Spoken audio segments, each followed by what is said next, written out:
Hey folks, welcome to another review by wellread.com. My name is Don. We're taking a look at some really cool and super tough outdoor socks today. I bet you never even heard of outdoor socks, but wellread.com is all about the toughest and most durable products on earth.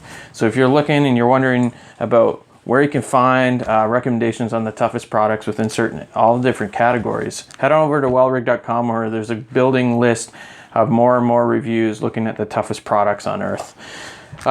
So here we have something called outdoor socks.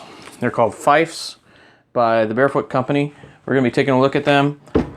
Super awesome idea, alternative to water shoes, but not just for water. We're talking about ultimate frisbee in the park or gardening or anything like that. They're made of a material called Dyneema, which is 10 to 15 times stronger than steel in tensile strength. In other words, a strand of Dyneema versus a strand of steel, Dyneema will outperform.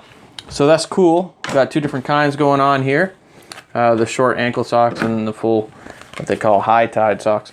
We'll be taking a look at them and checking out what they're all about. By the way, if you're looking for super tough socks that, aren't outdoor socks, obviously, check out my review on wellread.com on darn tough socks.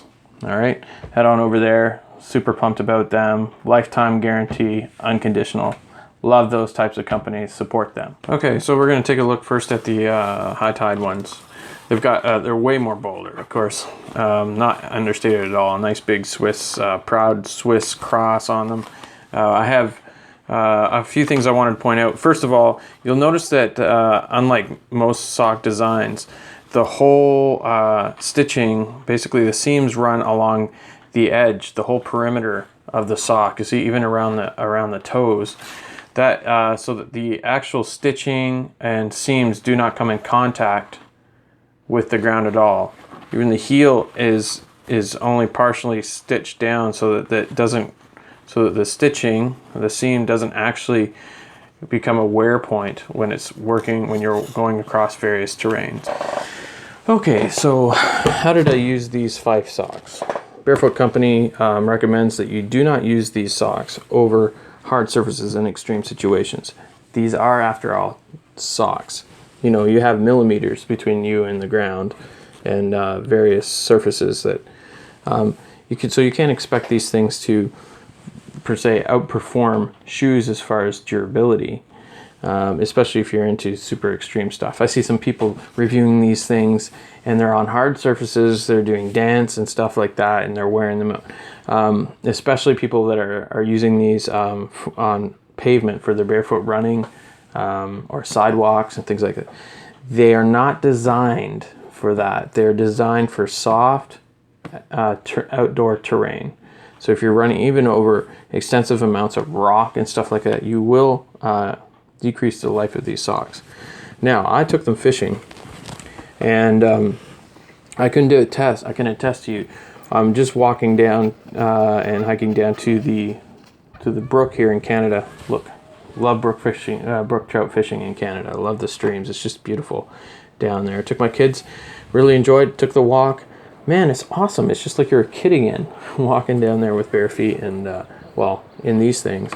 Over sticks, gravel, grass, no problems. Even little things sticking up, step on a few thorns. You do sometimes feel once in a while a little prick because they aren't puncture proof.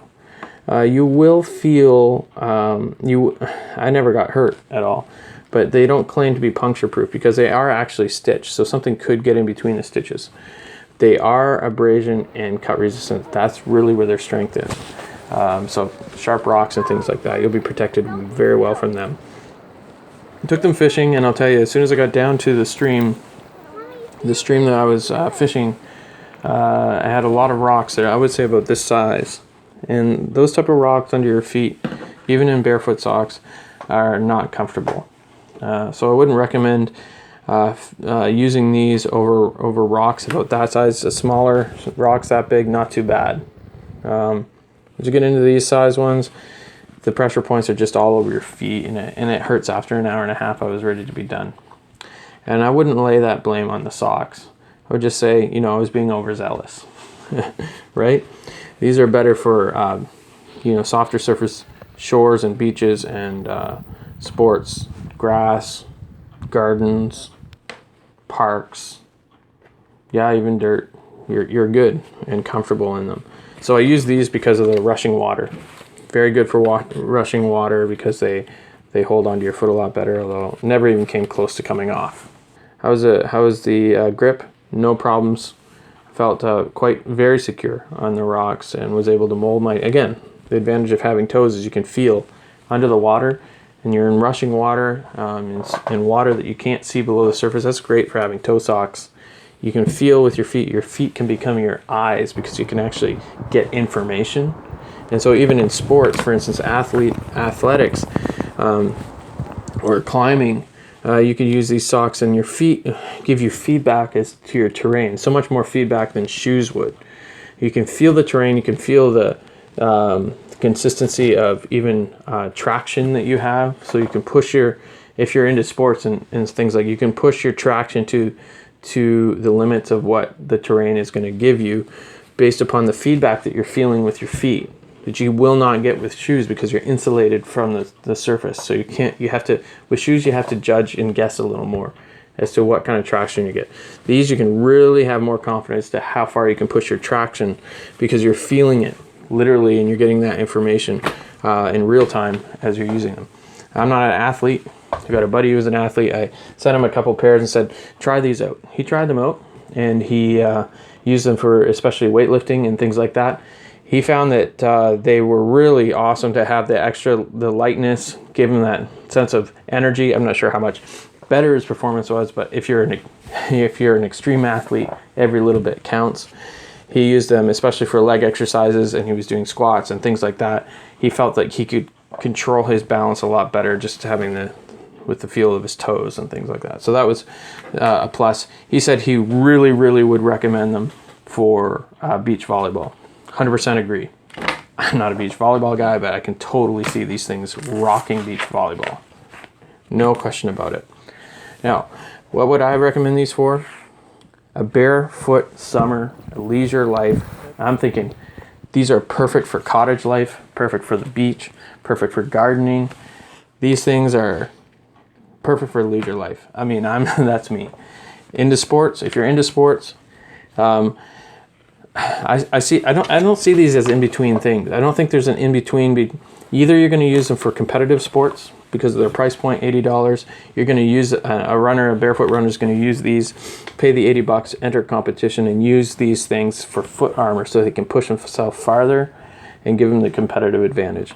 It means he's going to wear it out quicker, but it's going to give him so much more advantage over others. He's going to be lighter. He's going to have that foot armor so he can push himself harder. Then there's the other group. I don't think somebody's going to take these and use them for their everyday practice running. I feel like unless you've got a big budget, this type of technology, it comes at a cost. It's the toughest material. It's the toughest fiber in the world, and it's not cheap. $80 for a set of these. So my tendency would be to recommend to you folks, if you're looking and you love the idea of having bare feet and armoring your feet and still having that freedom, I would say use them casually or low impact sports on soft surfaces. They should last you a good while, at least a season or two. Get another set and enjoy another summer. So those are some of my recommendations. Overall, I think they're a great idea. They're continually developing these. These are the third iteration, the toughest of all. And my hat goes off to FYF. I think to FYF, to the Barefoot company for really pioneering this. And I really look forward to seeing how these catch on and maybe how they upgrade things. If there were one upgrade, I would say that FYF needs to do, the Barefoot company needs to do, is they need to upgrade the grip dots. I don't know how they're going to do that, but either way, I found that the grip dots did come off a little bit early, but the fibers themselves held and were tough as ever anyway. So that would be my recommendation. Overall, I'm going to the beach in a couple days. I'm going to Prince Edward Island. Going to enjoy a week with my family. I'm not even bringing my flip-flops. I'm wearing these on the beach, and they're going to protect my feet from sharp seashells, from, you know, whatever, gravel and things like that. No problems. I'm excited. So if you're headed to the beach and you want to have a barefoot summer, check them out. Go on over to wellrig.com. I got all building a huge list of the toughest products in the world, best warranted products in the world. This is one of them. Stay tuned, and also do me a favor and subscribe, because I want to keep you guys updated on the toughest stuff.